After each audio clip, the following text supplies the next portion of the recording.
This episode is brought to you by Accenture. When your advertising operations fall out of sync, everything else follows. Spotify and Accenture are working together to reinvent the rhythm of ad sales, using automation, analytics, and smarter workflows to simplify campaign delivery and access better data across the business. The result? Less time spent on operations, more time connecting brands with the moments and fandoms that matter most. Learn more at accenture.com/Spotify.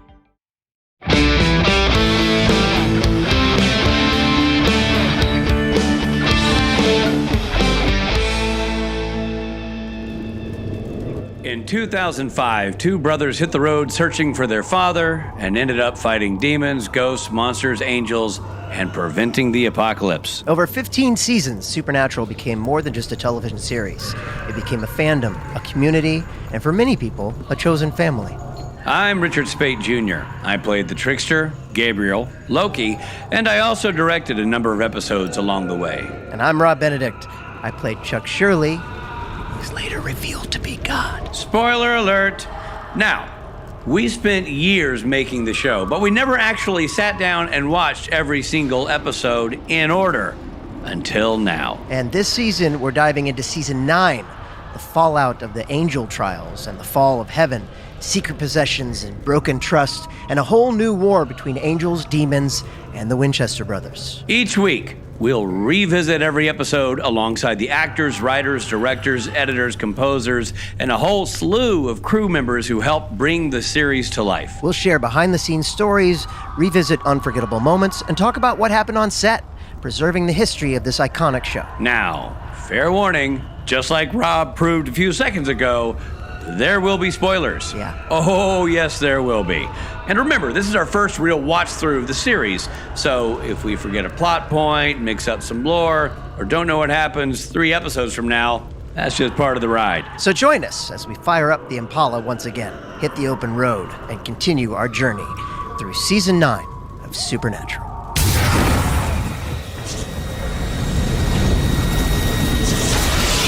Hey everybody, I'm Rob Benedict. And I'm Richard Speight Jr. And we're talking about Season 9, Episode 8, Rock and a Hard Place. It does sound like a 1970s detective show. I'm just going to go on a limb and say, yeah, Bobby Rock and Jimmy Hard Place, sir. Exactly, yeah. Cops on the Edge. Starring Rock Hudson. Yes. So in modern times, it would be a reality show. Rock Hudson takes you in hard-to-find locations. And the new CNN exclusive, Rock in a Hard Place. Yeah. Hey, everybody, do you want to watch these interviews with your favorite cast members? I don't. Wait, I do. Like the person we're talking to today? Me? Well, join Patreon at the Archangel level to see all of our beautiful, shining faces. Wow, that's a bargain and twice the price. It's crazy. Yeah, it's really happening. It's insane. All right. He's Rock. I'm Hard Place. And this is a summary of the episode. Robert? A young woman is attacked after leaving her waitressing job.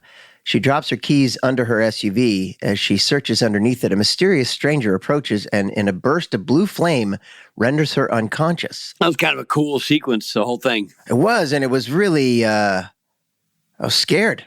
I was like, someone's going to get her, someone's going to drag her feet, when she was under the car. Yeah. Like, where's it going to come from? It was a cool effect, the whole thing. Really well shot. As she searches underneath it, a mysterious stranger approaches. The woman is dragged to a chamber in the ground and locked in. That was cool, the way he dropped her in a manhole. Like, the whole thing was cool. Yeah, cool and creepy. Creepy, yes, creepy. A homeless man named Slim witnesses everything and does nothing. Oh, whoa. Well, Wow. she just gave him a sandwich. The gloves come off here in the teaser. Rob Benedict. Well, at the Men of Letters bunker, tensions continue to simmer between Sam and Dean. Sam remains unaware that the angel Ezekiel is secretly possessing him and keeping him alive, while Dean struggles with the burden of the deception. Yeah, they lie to each other all the time. I don't get why that's so hard, but whatever. Well, and they were just getting along really well in the last episode. Yeah. It's hard to see him, So, do you know this director, John McCarthy? Johnny Mac, buddy. Oh, wow. That's Johnny Mac. Yeah, I know. Isn't it weird when you see his name written? Yeah, John McCarthy. Oh, wow. Okay. Johnny Mac. We have back-to-back assistant director episodes. Yeah, Kevin Parks yeah. and Johnny Mac.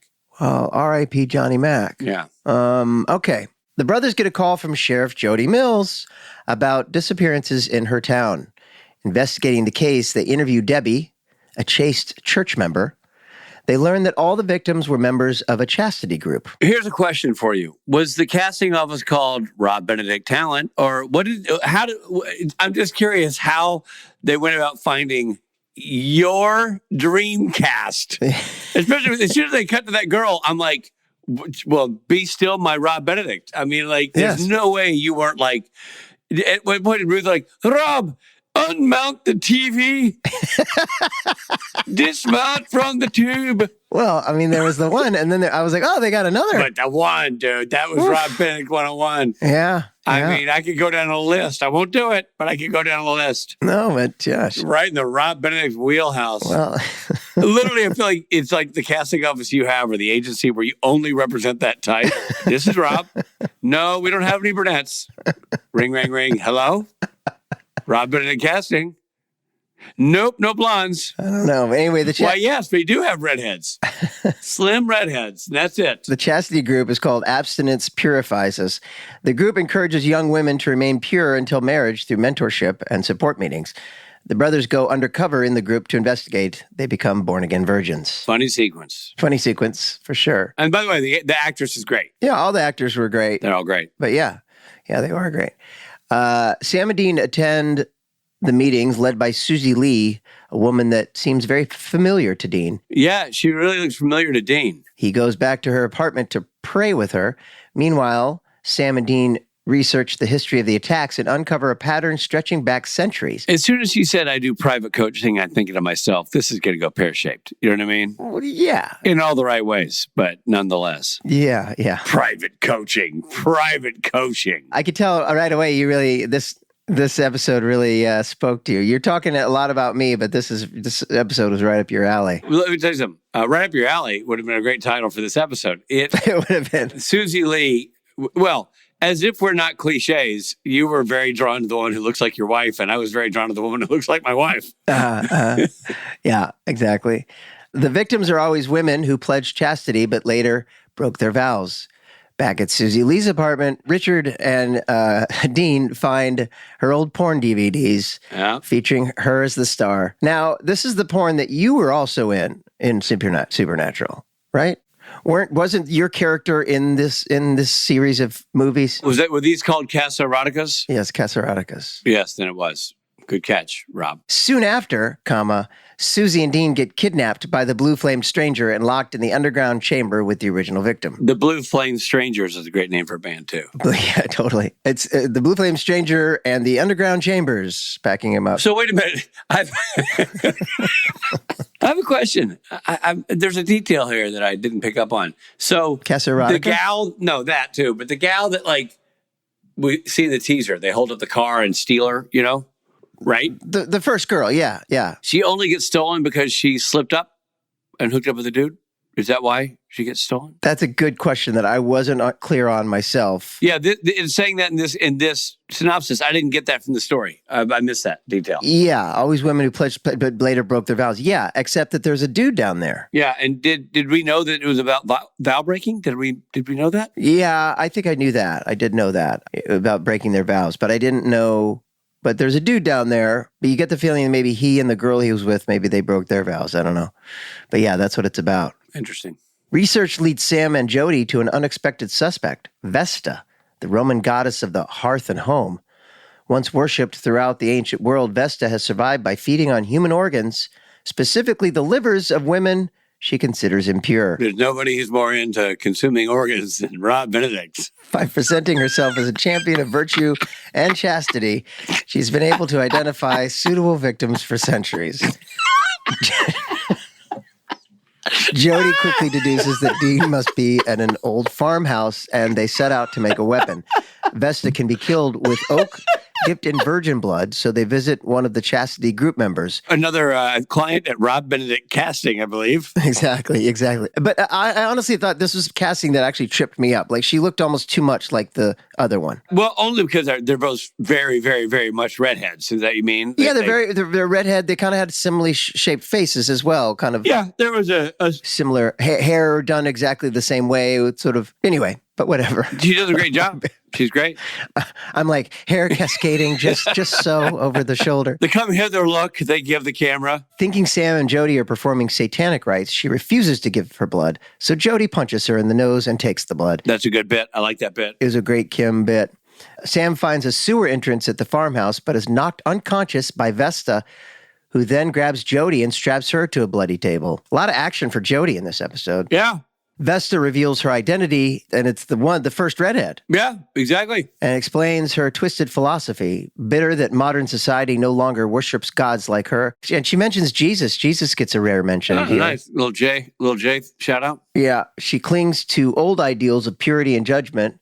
Jody tries to stab her with the blood-stained oak stake. Sam awakens, wrestling Vesta away. During the struggle, Vesta attempts to consume one of Sam's organs. But Rob had gotten there first. But recoils in shock.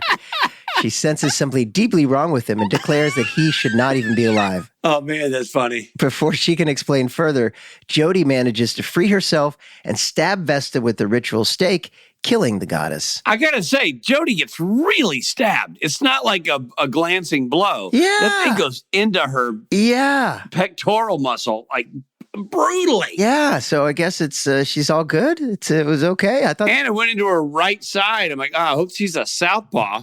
That was tough. Yeah, it was tough. That's Jody, man. Jody can do that crap. You couldn't. No, not me. I would just go ahead and say, Lord, take me now. I'm dead. Yeah. I also, in my defense, I'm stuck on a bed. I'm strapped down. I got a stake in my heart, and I got to watch Rob gobble down Sam's organ. Wait, why? What? You're over there going to town on Sam's organ.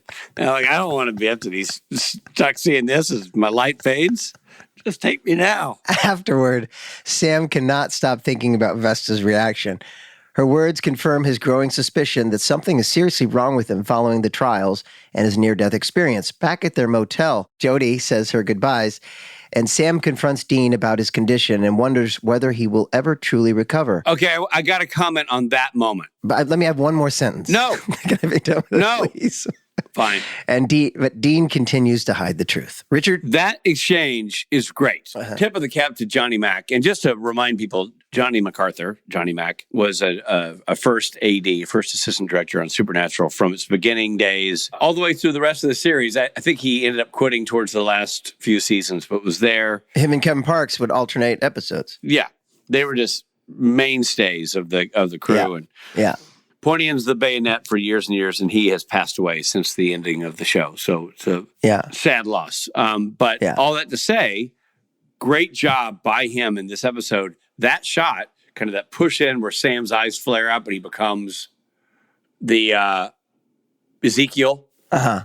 And then the camera repeats that motion backwards and he's back to being Sam. Was great. Yeah. It was great as a camera move and great by Jared. He came in and out of that character seamlessly. He really did. It's to the point where you 100% believe it, and you go, oh, here's Tomo. Yeah, it's really well done. Jared is killing it. And I keep thinking that we're going to get a reveal of Ezekiel's true intentions in that, but we don't. We're going to, and Jared's doing a great job, and the directors are really helping him with cool shots, and it's... Yeah, I agree with that. I do agree with that. Well, let's get into more of our reaction to the episode with something that Rich likes to call...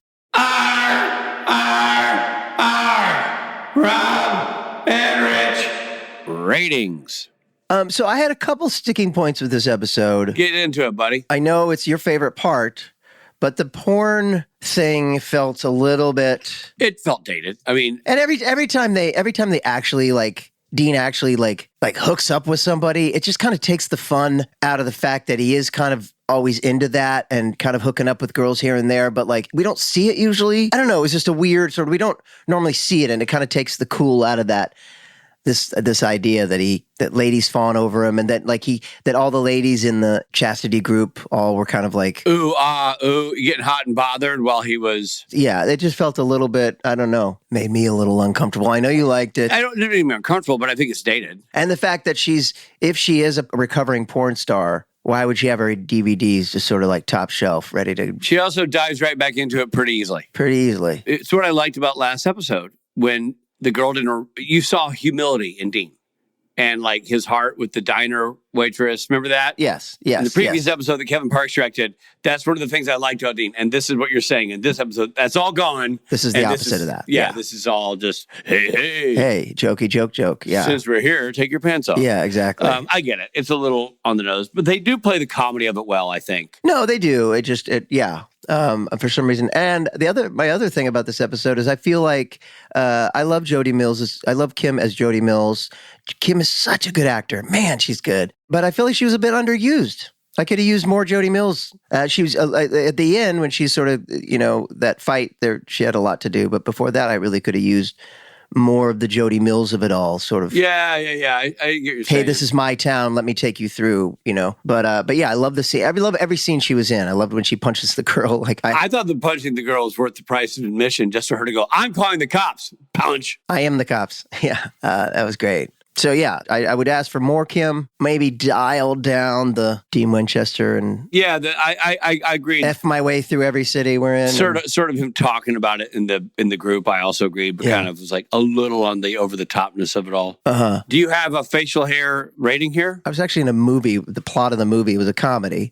Was somebody pretending to be in a sex group so that they could meet people. Oh, what was that called? Sex group. It was called Sex. It was called Sex Group? It was Greg Grunberg, Rob Benedict. Oh. Group Sex. Oh, wow. With Josh Cook. And Odette, who was in Jared's TV show, Walker. Oh. Anyway, my beard rating, and I didn't dislike the episode this much, but I feel like it just has to be said, is your porn stash as Loki. Right. Who are you? The trickster. The trickster's porn stash. Right. Gabriel. Yeah, I'm Gabriel's porn stash is the beard I'm giving it. Oh, that's your rating. Oh, that's awesome. Yeah. So he's getting a Casa Erotica Gabriel porn stash. Yeah. And part of that is because, it's just right there for the taking, but also it wasn't I really loved the last episode so much. Right. Yeah. And I felt like this was a real, this did feel more like a CW show. Does that make sense? Yeah. We said last episode your CW is showing. And I felt like this episode was a little bit your CW. Because that was the CW, they were attracting young college-age viewers. That was their audience. That was the demo. Right. And it was a lot of titillating sort of stuff, right? Yeah. Hot people doing hot things. And in the same way now they do that with, all the shows that are popular with the kids where it's that kind of thing. Still felt like, I agree with you. I think it was really good performances throughout. But yes, it sort of suffered from that. Again, excuse me, sir, your CW is showing. Yes. Of it all. I'm going to have to ask you to leave. I'm sorry, Pastor, but I can see your CW. You need to start the sermon over. And what about you, Beardy? I'm going to go, in the spirit of you giving it the Gabriel porn mustache, I'm going to go with a very similar theme. Almost the same, but different.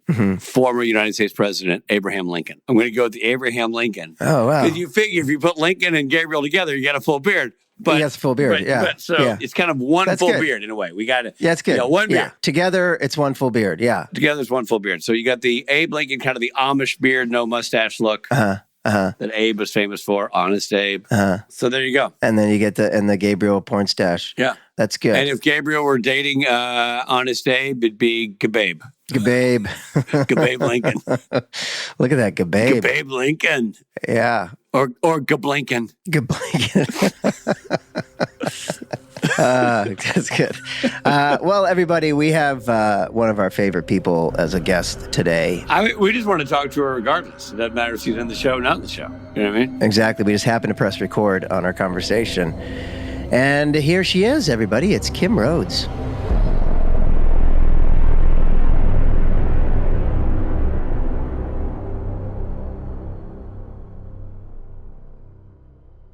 Kim, we have to just tell you right away. Hi, it's so good to see you. Hi. We just love you. Yes, we just love it. Every time Jody Mills is on the episode, I feel happy inside. I feel you honestly, you're so good. You're so good. And we just loved it. We're singing your praises. We were. Well, we were saying them more than singing. I couldn't find the key. You know what I mean? So I just said it a lot. You and I had a separate conversation, Kim, off the air, where I told you that we were talking about you at the end of season 8 when Crowley and you have the date. Oh, yes. And Richard and I felt like protective brothers. Yeah, we didn't like that. Getting away from that mean man. We didn't like that at all. It was not consistent with the Jody we all came to know and love. This one was. Really? Well. Interesting. Are we going already? Yeah, we're always going, man. We're live. Oh, okay, hi. Well, because I liked her when she's like, "I'm the cop," and punched the gal. That got a laugh out of me. That made us laugh. Interesting. Okay, so we're here we go. This is why we bring you on for this kind of conversation. So I watched it again on Monday, and I was struck. It's been 10 years. And when I got the script as an actor, I had the same exact reaction because the episode I just shot, I was supposed to kill the bad guy, the god of time. And they were like, ooh, somebody just killed the bad guy in the episode before. So Sam and Dean have to kill the bad guy in this one. And I was like, man, it was my bad guy kill. So when I got this episode, I got to kill the bad guy. And I got beat up. And I was originally supposed to be hung up like a slab of meat upside down. Whoa. Oh. Yeah, I was excited about that too, but they were like, that's problematic. You can't do that. Right. But I was really excited about all the stuff I got to do. Yeah. And then I watched it. I'm not going to lie, it's a problematic episode. We thought the same thing. Just so we're clear. There were issues, yeah. We love you, but we were saying through the lens of history, this doesn't date well. No, it's not good. And even at the time, I remember going, I punch her and she is not a threat. And she's telling you she doesn't want to give you her blood. So you just take it. Exactly. Yeah. So, I appreciated the fact that Jenny, who wrote it, infused the episode with enough humor so we could suspend our disbelief a little more. Correct. I guess that's what I was saying. Is like it almost becomes Supernatural, the sitcom, in a way. You know what I mean? In its own weird way.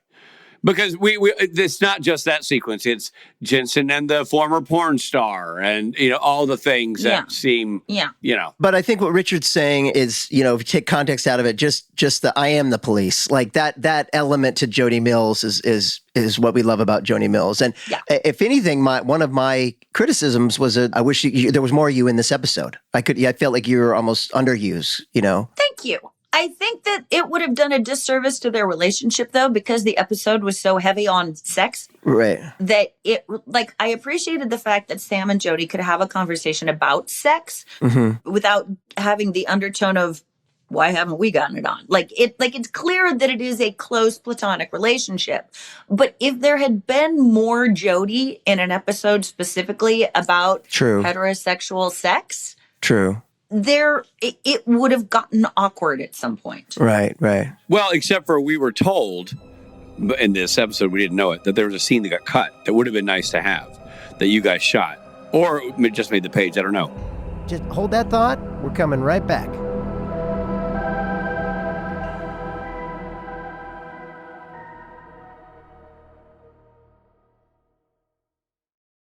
Hey, this is Rich Spate, and I might not know a lot, but I do know one thing.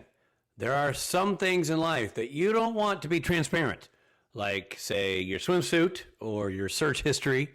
But when it comes to your wireless bill, transparency is everything. That's why Mint Mobile's wireless plans got no gimmicks and no gotchas. Just high-speed data, or data if you're one of those people, and reliable coverage on the T-Mobile 5G network.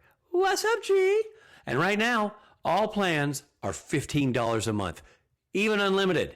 You see, Mint Mobile took what's wrong with wireless and made it right with premium wireless for $15 a month. I'm telling you, that's like, what, a coffee and a croissant? That's it. All plans come with high-speed data and unlimited talk and text delivered on the nation's largest 5G network. You can even bring your current phone and your number. You don't have to change those things. You like that phone of yours? All your fingerprints all over it? And like that old number that everybody, including all your exes, have memorized? Keep them both. And you choose from a 3, 6, or 12-month plan, and then you say goodbye to your monthly bill because you know exactly what you're going to be paying. You've locked it in. So ditch overpriced wireless with Mint Mobile. It is so easy. You sign up online, you get 3 months of premium wireless service for $15 a month. It's a no-brainer, which means even I can do it. So, to get your new wireless plan for just $15 a month, go to mintmobile.com/SPNTAN. That's mintmobile.com/SPNTAN. Cut your wireless bill to $15 a month at mintmobile.com/SPNTAN. That's SPNTAN. And that's it. No catch, all fully transparent, like my shower curtain. Upfront payment of $45 for 3 months, $90 for 6 months, or $180 for 12 months. Plan required, $15 per month equivalent. Taxes and fees extra. Initial plan term only. Greater than 50 gigabytes may slow when the network is busy. Includes up to 20 gigabyte hotspot. Capable device required. Availability, speed, and coverage varies. See mintmobile.com.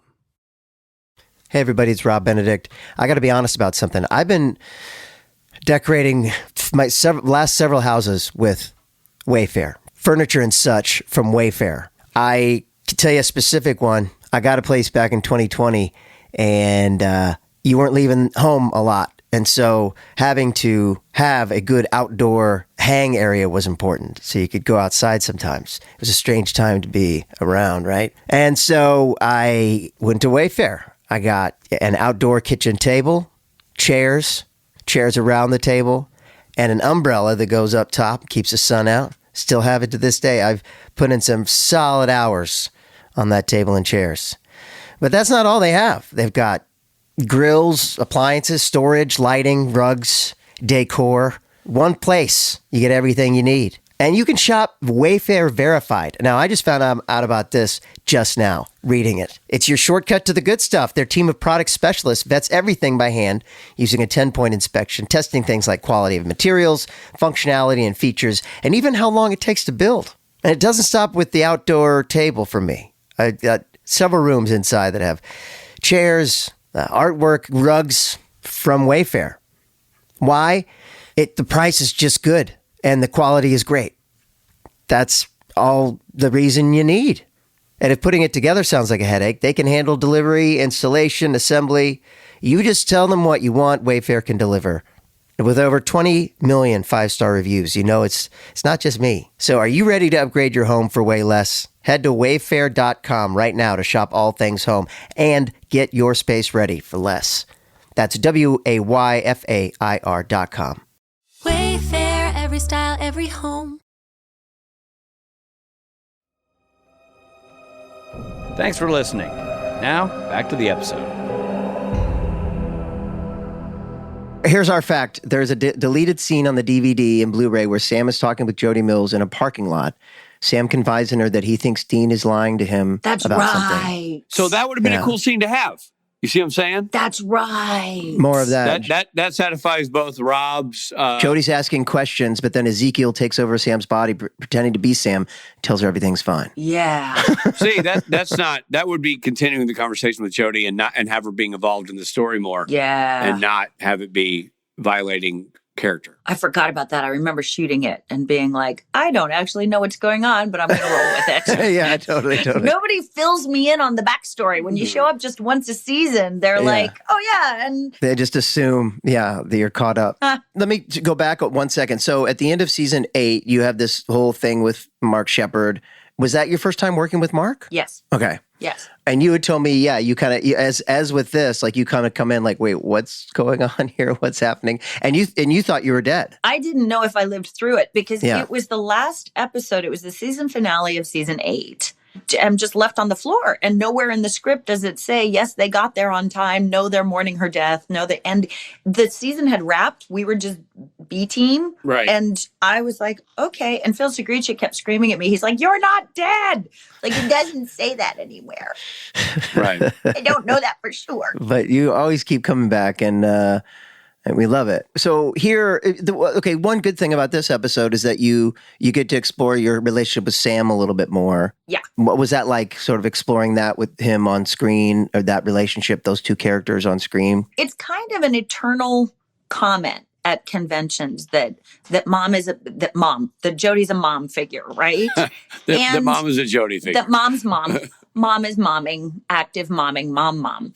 And I often counter that with saying, no, she's a friend. She's a genuine friend. When there's a mother, when there's a maternal instinct, that generally goes with, and now I'm going to tell you what you need to do. Whereas Jody is just like, I'm just a safe, non-judgmental place for you to throw this down. Right. And so I think that safety is very maternal, but I like exploring the idea that Sam and Jody are just safe with each other and friends. I really like that. And I do think it's a cop-out when anytime a woman comes in and has an advisory capacity or perception, and it's not sexual in nature, people go, that's a mother figure. No, it's not always a mother figure. It could be a peer. It could be somebody who's just like of like mind or of different mind, advising or arguing or debating. It's not always going to be like, oh, because there's no tension, now it's a mother figure. That's kind of undermining the depth of the actor's or writer's ability to create a character that isn't based on a sexual connection. Yeah, I 100% agree. And so I like that conversation between the two of them where it was so easy and honest, but not fraught with undertones. Right. You know what I mean? Yeah. Was, out of curiosity, was your relationship with Dean markedly different, or were you usually with Sam, or was... You know what? It was markedly different, but still friendly. Jody knows Dean is not a talker. So she says things like, I make good soup. I think one of the most pivotal moments that Jody had with Dean was unscripted, and it was something that just evolved between Jensen and Kim when he was sitting and neither of us looked at each other, but I put my hand on his shoulder and then he raised his hand up and I held his hand and we just connected for a second and then I moved away. And I think Jody does that on purpose. She's like, you are not a sincere, let's look in the eyes and have long... Yeah. Like, she's about making people feel safe on their terms. Honestly, this character... and I know you were in the spinoff and whatever but like you could have your own like CBS Murder She Wrote kind of Jody Mills show. I feel like, you know what I mean? Just occasionally punching random people in the face, but mostly I laughed. Mostly making people feel good about themselves. Mostly by the book. But if she needs to go off book, she will. Yeah, just to keep you in line. But I just like her as this sort of small town hero. Yeah. So this episode was directed by John McCarthy, who I just learned was Johnny Mac. Johnny Mac. Oh, you did? Rob's like, who is this Jonathan McCarthy? And he's like, it's Johnny Mac. I was like, oh, wow. Oh, yeah. So what was that like working with him as a director versus an AD? I don't know the difference. Sure. Like, you tell me what to do. Yeah, like, Johnny, he's got an ease and an efficiency. And I like that combination. He's very clear. He's direct. He doesn't... I'm really glad that I worked on this show later in my career rather than earlier when I needed to be told I was a pretty princess with every single thing I did. Like, they don't have time. Right. It's just like, get it. If you don't get a note, assume you got it. Right. Yeah. He was the one, however, that was like, upside down? I don't think that's safe. Like, we don't have the time to raise her and lower her in between every single reset. Yeah. And that's a long time for her to be hanging upside down. Yeah. Let's maybe not. Yeah. Smart move. But you do get stabbed pretty severely in the chest. Dude, that is not... So, again, I'm watching the show, and I'm like...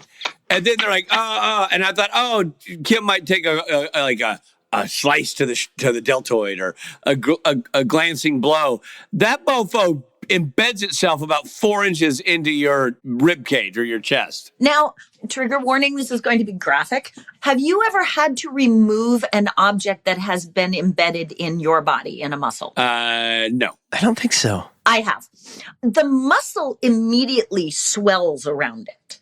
So getting it back out, even if it's not barbed, is not easy. It generally, for me, it took 2 grown men to get it. Yeah. So the fact that they've got me just going, yeah, what? I'm a little like, Okay. All right. I mean, I guess. I guess that falls in line with the feasibility nature of that versus a goddess burning faux virgins. You know what I mean? Like it's sort of in line with the. All right. So I have a confession. I didn't understand why she strapped Jody why Jody wasn't a virgin. Right. Jody makes it really clear. Why is she strapping Jody down to eat her liver? Why didn't she just poof her? I don't know. Rich, I don't know. any thoughts? I know that Rob loves eating organs, but I don't know the answer. Like a foie gras, only not. That's a personal note. I don't know. I love that. Like we could say the episode was sort of like, that was of a certain time. Richard walks around as a person of a certain time. You kind of you have a free pass to say that kind of thing. And everybody's like, well, that's just Rich. He lives in the 30s. Yeah. But yeah, that would be a lot of physical therapy. Yeah. Like an arm in a sling for months. What did you have? I need the personal story, if you don't mind sharing. What did you have embedded that took two dudes to pull out of you? It's a very weird. So my father, oh God, I don't know how to say this quickly. My father made a hanging mobile with hanging crystals on it. But being my dad, he cut it with wire cutters. So it was the wire. And it was on the floor because I had just moved in, and it was on the floor, but I had a shag carpet. So I turned around quickly with my foot, and the wire caught on the shag carpet and went through my foot. That is brutal. Oh my God. Brutal. I forgot about that. And so you probably limped around for a little bit after that. I don't really remember. Probably. My point is that Jody's She's back on it, man. she's back on it. She's got a Band-Aid on her. She's got her thing. Yeah. And I remember in ADR, it was ADR when they realized that Sam and Dean don't even can help her to the car. Like she Right. just got stabbed in a major Yeah. muscle.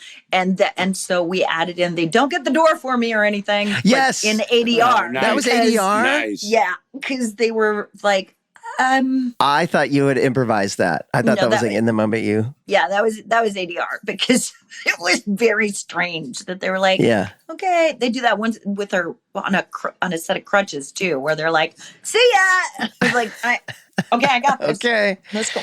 Wow, that's funny. So this is season 9.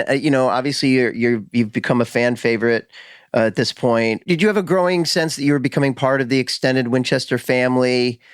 Was that by season 9? Were you feeling that way? I think by 9, I think season 9 is when I point blank asked, "Will you tell me if you're killing me before I read it in a script?" I think that's when I had the balls to ask that. Sure. When I was just like, please I got to finally kill my first bad guy. Right. I clearly am a relationship that they at least use to further the plot. Right. So I think that's but I don't know if it's me, but I never felt like I landed. I never felt at home because I was just there one season. Very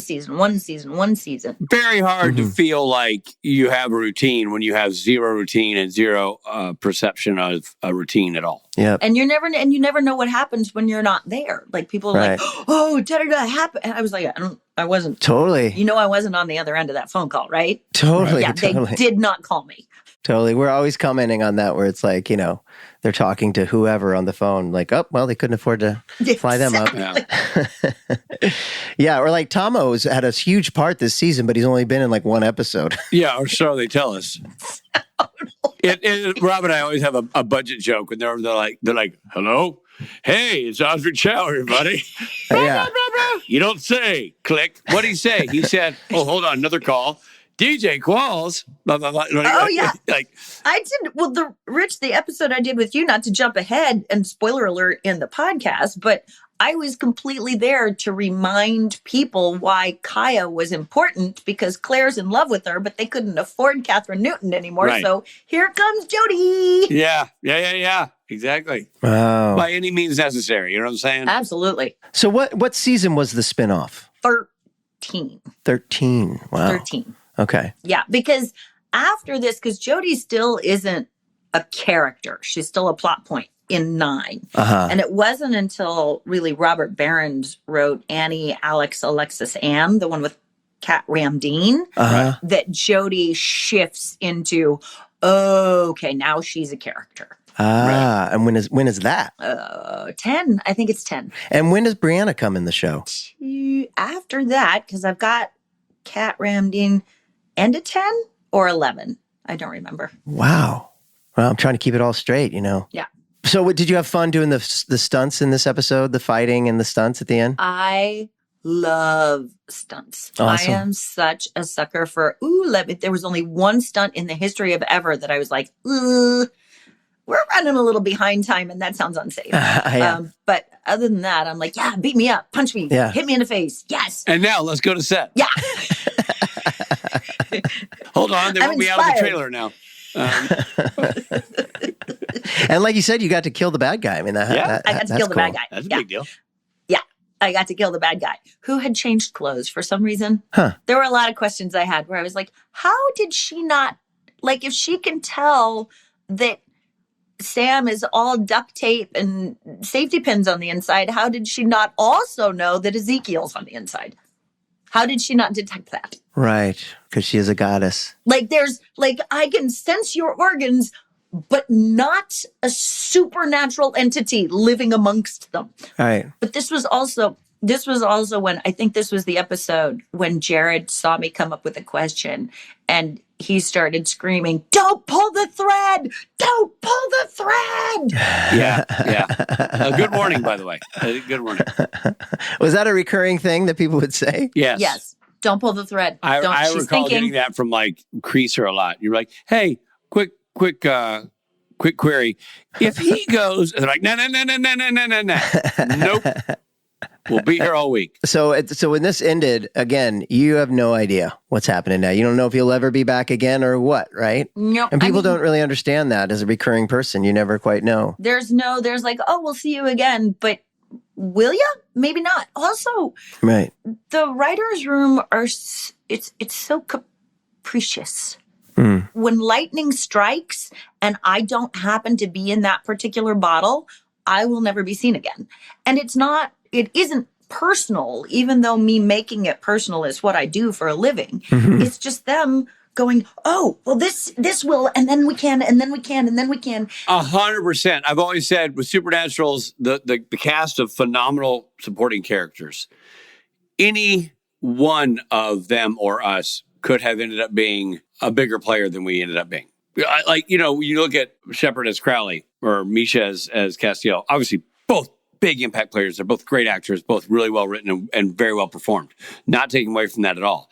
But say they had a wild hair and decided to go with Pellegrino as Lucifer over Shepard as Crowley, and that had been the story, like, oh, we'll go this way with the story. Right. Yeah, that's like you said, like, right. It's somebody going like, hey, what about? And they glue to that, and then now that that car's on the road. Yeah, I think it's really whatever evokes a sustainable storyline. Like one solitary thing might be a great story, but then what? As opposed to, oh, this idea forces this idea, forces this idea, forces this idea. So now we've got 2 seasons written. Great. That's what we're going to do. Yeah. Yeah. I also get the feeling that they were just like, because like, why couldn't Jody Mills have moved into the bunker and lived with the boys and been the third lead?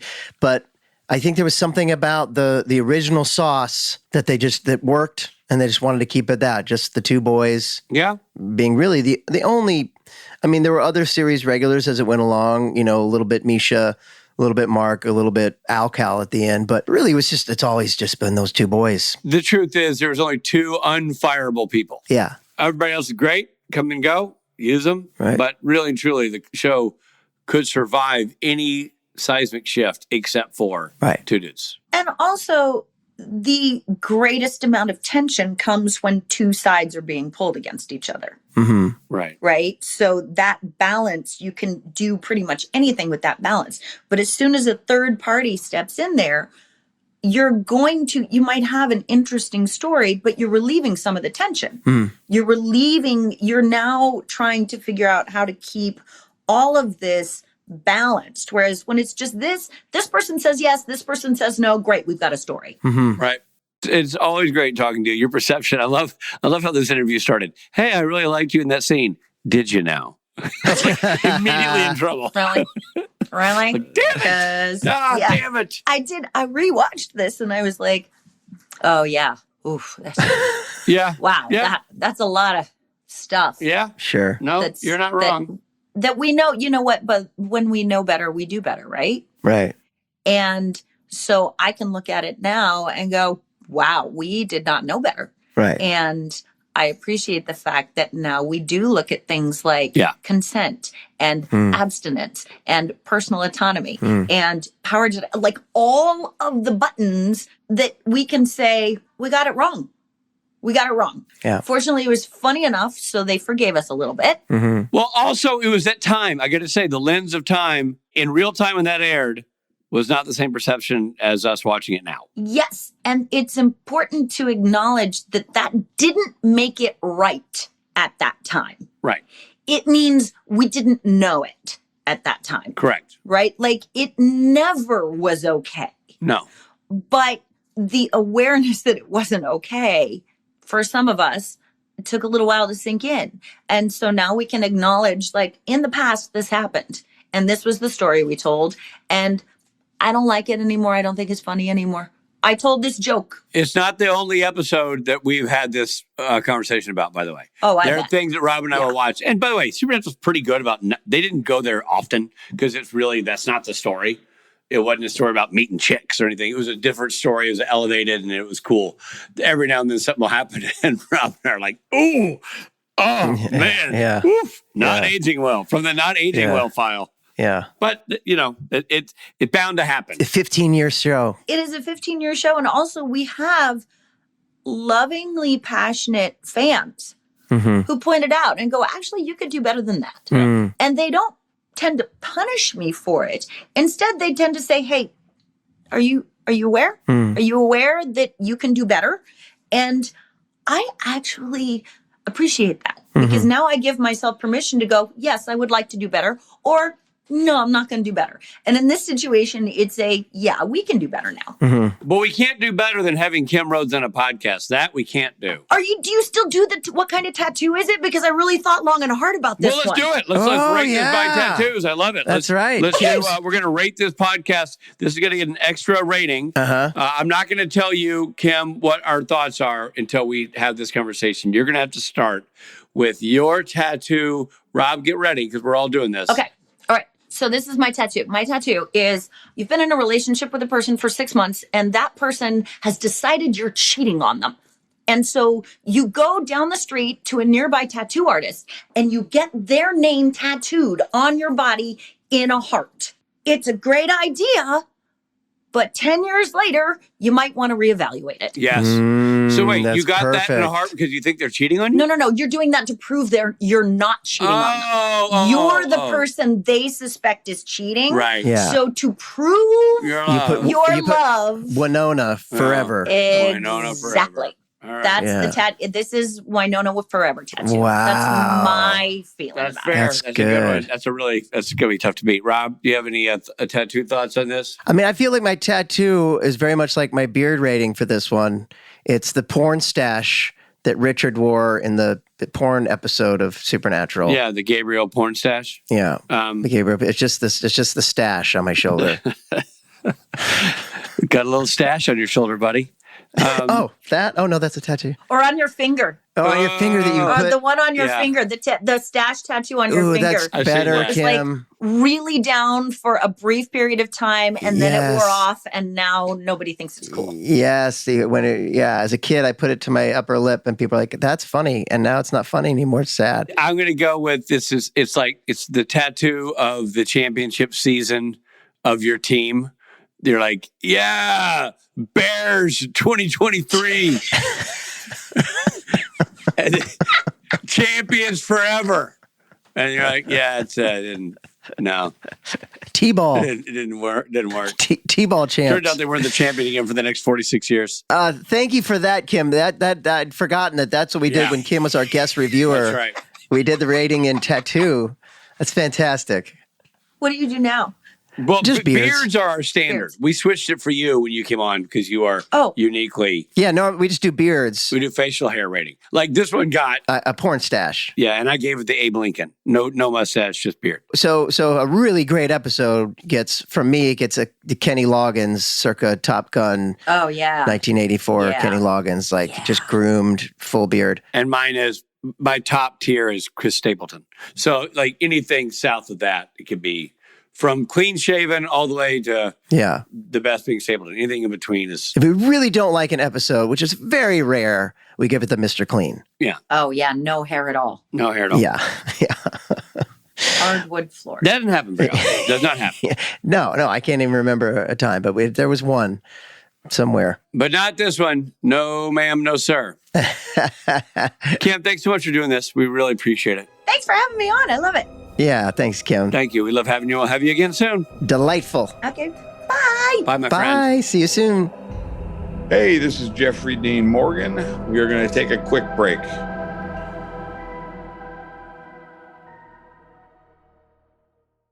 Hey, everybody, it's Rob. It's summer. You know what that means? You gotta look good for those summer parties. You gotta roll up into that barbecue like, yeah, this is my new linen shirt. Don't worry about it. That's right. I'm talking about Quince. Quince has the good stuff. I keep coming back. I'm excited right now. I've got this short sleeve linen number with stripes. It's rad looking. I feel rad when I'm wearing it. And I also got a pair of swim trunks. I thought I need a new pair of swim trunks. Where do you go for a good pair of... Where do you go for anything you're wearing? Quince. 100% European linen pants and shirts that are breathable, easy to throw on, and the summer upgrade your rotation needs, starting at just $34. Yeah, that's what I'm talking about. It's crazy. The prices are crazy low for as good as it is. Everything at Quince is priced 50 to 80% less than similar brands because they work directly with ethical factories and they cut out the middleman. So you're paying for the exceptional quality, not the brand markup. So yeah, I've got my new swim trunks, my striped linen shirt, and I'm ready to roll. That's what's cool about a store like Quince. The weather changes and you're like, oh, I gotta roll with the times. I'm headed to Quince. And it's not just clothing. Quince has become a trusted favorite for everything from home to travel to everyday essentials. Did I tell you about the bag I got? I use that bag all the time. It's a great bag. So make your summer wardrobe easier. Go to quince.com/STN for free shipping on your order and 365-day returns. Now available in Canada too. That's QUINCE.com/STN for free shipping and 365-day returns. Quince.com/STN. Hey guys, it's Rob Benedict. You know, finding a therapist, it's not easy. I recently was talking to somebody who was like, hey, I need a therapist. I don't know a good one in this city. And they have to take my insurance, right? Because you don't want to go out of network. You got to keep it in network. It's hard enough, right?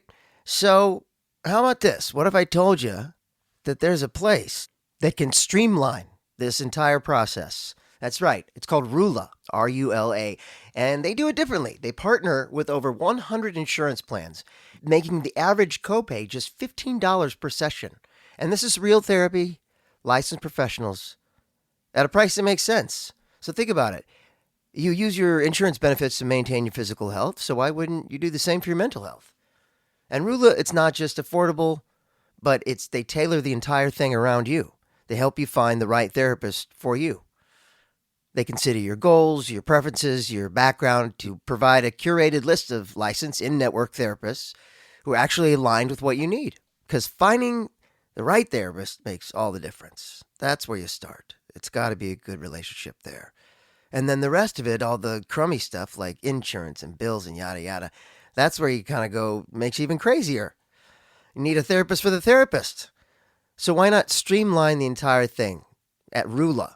No wait lists, no frustrating back and forth. Rula makes it easy to find a mental health provider who's accepting new patients and could find you an appointment as soon as tomorrow. And they stick with you throughout your journey, checking in on you, make sure it's all going all right.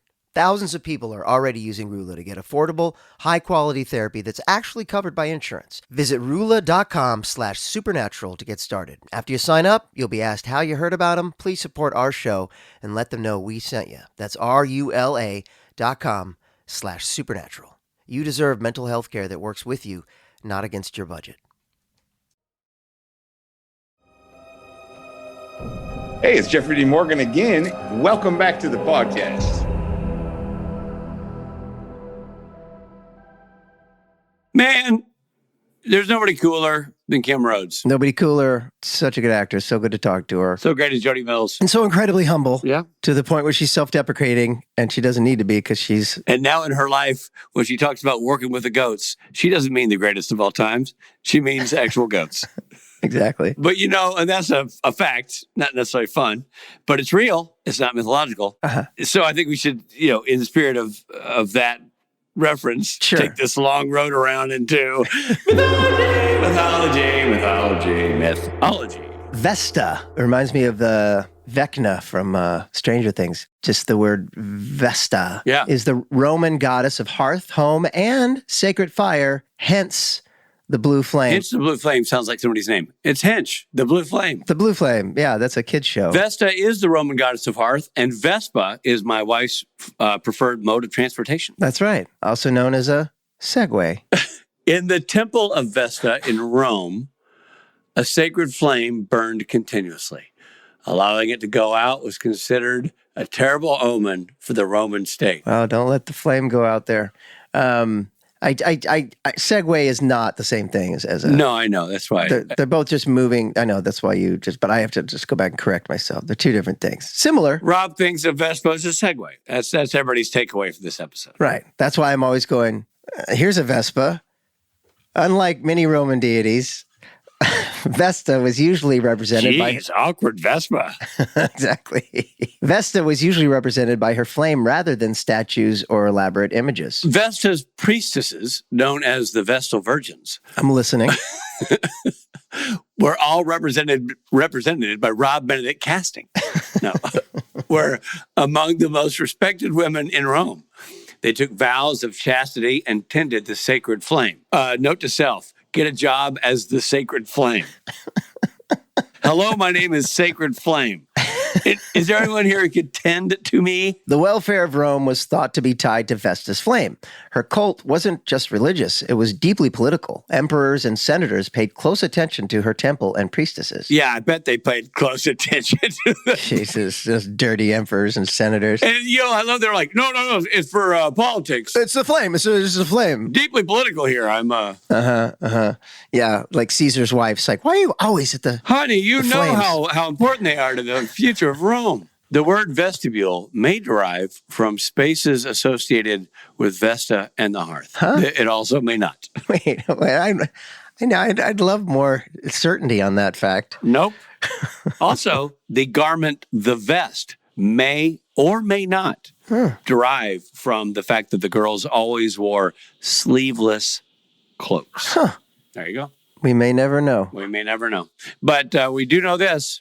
Our next segment is called Fun Facts, Fun Facts, Fun Facts, Fun Facts. That was a good segue. That was a good Vespa. The title could be a reference to the song Rock in a Hard Place by the Rolling Stones. Yeah, it could be. It could also be a reference to the very, very, very old saying between a rock and a hard place. Oh, right. Yeah. Sorry. But also there's a sexual connotation here, right?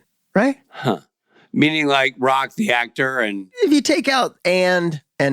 Also, if you take out rock and hard place and replace it with full nudity, please, it does get a little sexual. Okay.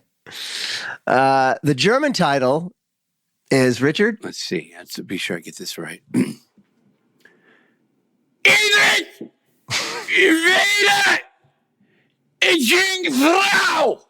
Jungfrau. I think I may have peed a little bit when I did that. We have to burn these pants. And how does that translate? Finally, a virgin again. Sounds like a sitcom.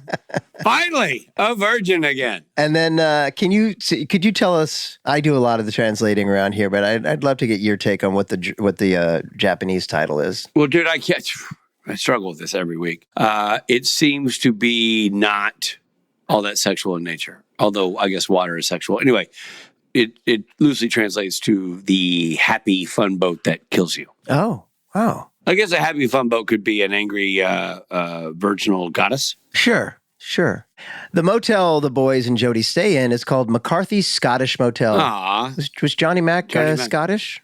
Probably. Most Canadians are. I guess so. Yeah, but that's a nice little tip of the cap to Johnny. This is the second deity that Jody Mills has helped the brothers fight. The first was Kronos. As you very definitely remember, was the Greek god of time. Yes. I don't remember what he looked like, but yes. There is a deleted scene. Uh-oh. We love deleted scenes. There's a deleted scene on the DVD and Blu-ray, spelled Ray, R-E-Y, where Sam is talking to Jody Mills in a parking lot. Sam confides in her that he thinks Dean is lying to him about something. Jody starts asking questions, but then Ezekiel takes over Sam's body, pretending to be Sam, and he tells her everything is fine. Oh, I wish that scene had... I would have liked to have seen that. Yeah, I wish that scene had stayed in. There's your more Jody. Remember, like, you wanted more Jody? There's my more Jody. There's more Jody. That's what I'm talking about. Wow. Well, fun episode. Always great to have Kim Rhodes on the TV and on the podcast. 100%. And then onwards and upwards. We're like, even though we didn't give this like the best review ever, we still really enjoyed it. And season 9 is delivering. Absolutely. Tip of the cap to Jenny Klein, who is a good friend of ours, fantastic writer. And we're going to have her on one of these days because she wrote on the show for several years. And of course, much love to Johnny Mac. Yes, sir. This episode of Supernatural features Jared Padalecki as Sam Winchester and Jensen Ackles as Dean Winchester. Guest stars include Kim Rhodes, Lindy Booth, Susie Abramet, Tiara Skovby, Amanda Listman, and Pablo Coffey. Rock in a Hard Place was written by Jenny Klein, directed by John McCarthy. Editing by Nicole Baer, music by Christopher Lenners. The set decoration office coordinator was Kara Schwant. Executive produced by Robert Singer and Jeremy Carver. Supernatural was created by Eric Kripke. This episode originally aired on November 26, 2013. This episode of Supernatural Then and Now was hosted and executive produced by Richard Spade Jr. and Rob Benedict. Produced by Stephen Hine, written by Stephen Hine and Hada Holscher. And edited and associate produced by Trey Booty. Like Trey Booty. Woo! Touched for the very first time. Ooh. Music provided by Tim Wynn. The episode was recorded with the help of Sonic Fuel Studios. This podcast is from Story Mill Media. Follow the podcast on Instagram and YouTube at SPN Then and Now. Become a member of the podcast to get early access, chat rooms with other podcast fans, and video interviews at patreon.com/SPN Then and Now.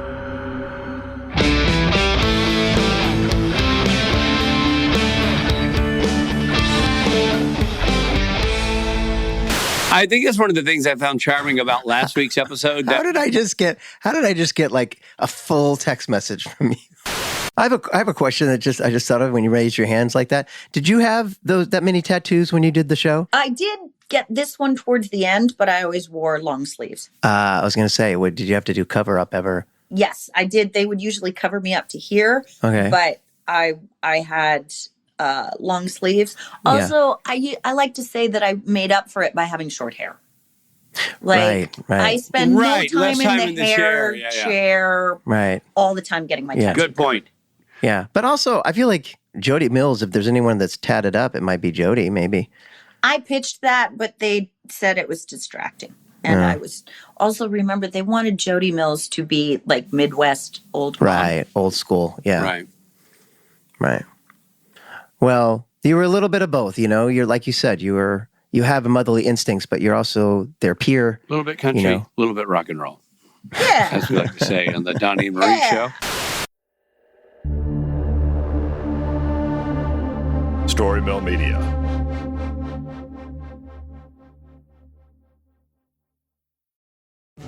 At ZocDoc, we know being a healthy adult is like living in a video game. Every day has side quests, taxes, laundry, birthdays. And just when you're leveling up, you have to book a doctor.